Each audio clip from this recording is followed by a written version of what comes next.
Welcome back to the Toffee Blues, your source for all things Everton. I'm Ollie Hayes, and today I'm bringing you the Start 11 show for our Merseyside derby clash at Anfield against Liverpool.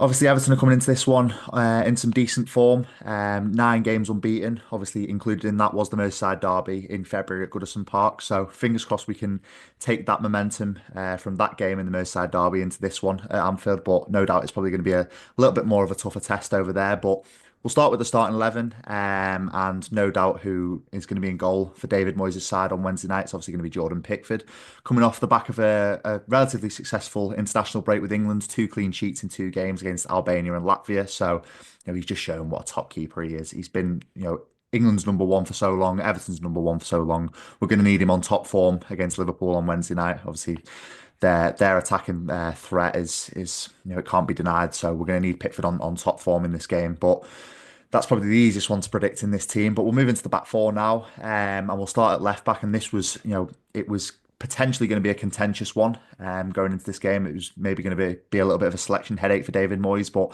I do think Mikalenko is going to keep his place at left back. It does hang in the balance this one a little bit. Moyes says his injury that he sustained with Ukraine on international duty isn't as bad as first feared. Which is definitely positive. I think Mikalenko's massively turned a corner under David Moyes, but as I said before, I think this one does hang in the balance a little bit more whether he is deemed fully fit. Obviously, coming up against Mohamed Salah, it'll be a tough evening for him. But that being said, I think Mikalenko dealt with him very well at Goodison Park, so if he can, keep that perform going and keep that kind of performance against Liverpool, that will be, fantastic. But I do think Mikalenko will start at left back, and then moving into the two centre halves, I think Branthwaite and Tarkowski will keep their place. Another pretty easy partnership to predict for David Moyes' team.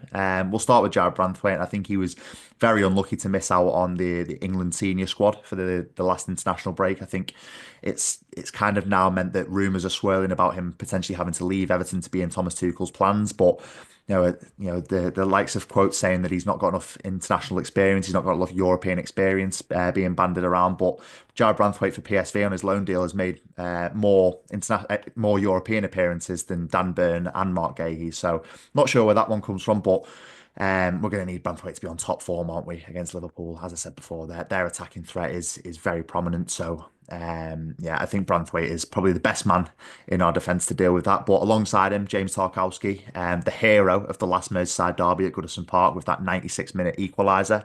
As I said with Jared Branthwaite, I think he's going to need to be on form also.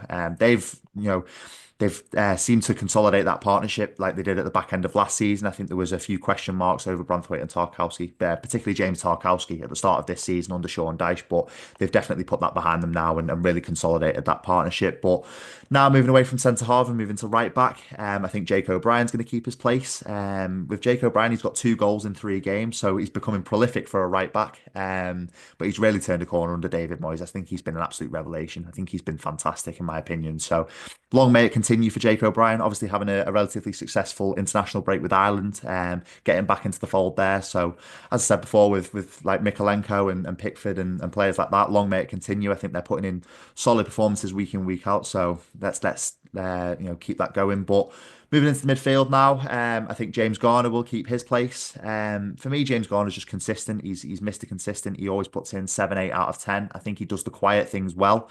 But obviously, as we know, Liverpool have got a very strong midfield, so the midfield battle is going to be very, very crucial in this game. So fingers crossed he can be up to the test. I think he was in the Merseyside derby at Goodison Park. I think he was quite good. So fingers crossed he can do that. But alongside him, Idrissa Gana Gueye, obviously been in the headlines recently about his potential of signing a new deal. I really hope he does sign a new deal and stay going into Everton's new stadium at Bramley-Moore Dock.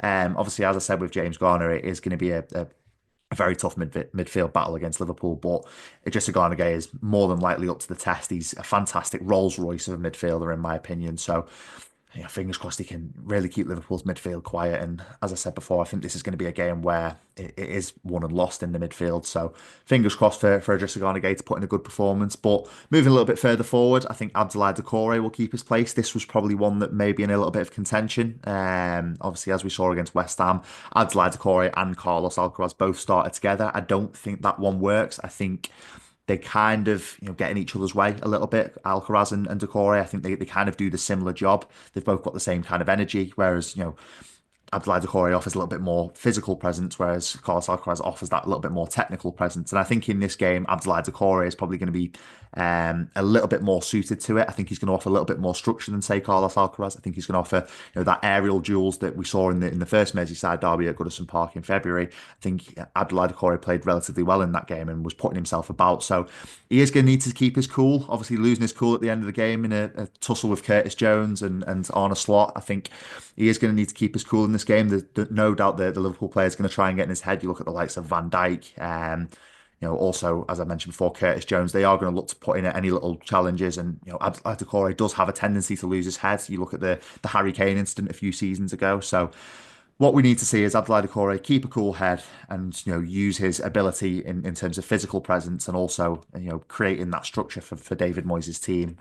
We need to see that from him rather than him losing his cool and maybe potentially getting sent off. But I do think Abdoulaye Doucouré is probably going to be favoured over Carlos Alcaraz in midfield for this one, and maybe utilising Carlos Alcaraz as a sort of super sub to bring on later on in the game to try and unlock Liverpool a little bit more. But as I said before, I think Abdoulaye Doucouré does just offer that little bit more structure from the off. And then moving into the front three now, obviously this one potentially would have been a bit more contentious if we had a few more bodies back from injury. I think Dwight McNeil and Iliman Ndiaye are both very close to returning. Whether they will return for the Merseyside derby, it remains to be seen. I think it's probably come a little bit too soon for them. And then obviously David Moyes' press conference today did mention that Dominic Calvert-Lewin is a little bit further away. So into the front three now. I think Lindstrom will keep his place off the right-hand side. I'm hoping he can convert some decent performances in recent weeks into goals and assists. I think I've been saying this probably since November. But I think there is a player in Jesper Lindstrom. I think there is a player that has something to offer for this team.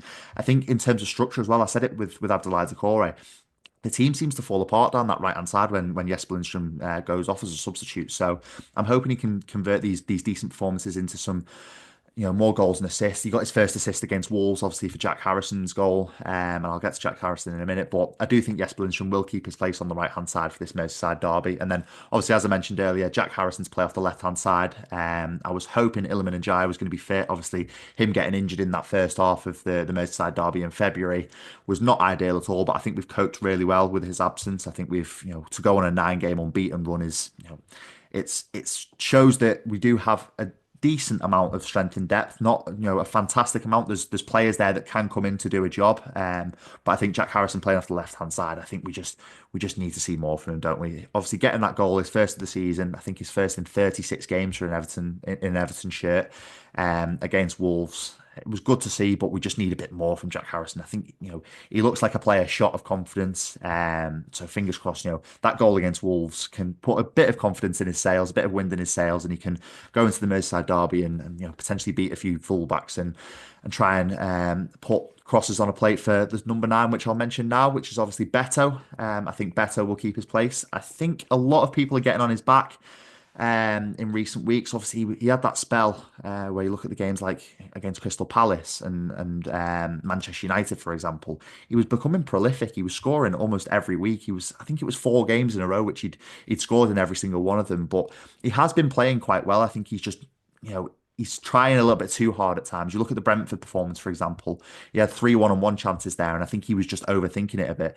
I think for Beto, I think if he has one touch to control and then one touch to shoot, he doesn't have too much time to think about it. So I think Beto, people are getting on his back. I think, we know what kind of striker he is. We know he's probably not a long-term option for Everton. I personally love him. I think I was very happy to see him go on that run where he was scoring goals with a consistent run in the team. I think it was a long time coming for Beto. I was absolutely buzzing for him, but I think we just need to keep our expectations measured of him. I think he's utilised well and utilised in a correct way. I think he can bear fruits for us, but I think we just need to chill, not get on his back a little bit and just hope he can get a goal against Liverpool like he did in the Merseyside derby in February. But that is all for the starting 11. I'll just run through it one more time. So it's Jordan Pickford in goal, Vitaly Mikalenko at left back, Jared Branthwaite and James Tarkowski as your 2 centre-halves, Jake O'Brien at right back, James Garner, Idrissa Gana Gueye and Abdoulaye Doucouré in midfield, Jesper Lindstrom off the right-hand side, Jack Harrison off the left-hand side and Beto to play up front as the lone number 9. Let me know your thoughts in the comments about this starting 11 and also let me know your thoughts about some potential nerves for the Merseyside derby. Are you nervous? Are you confident going into this one? But that is all from me today. Make sure you like, comment, subscribe, and I'll speak to you soon.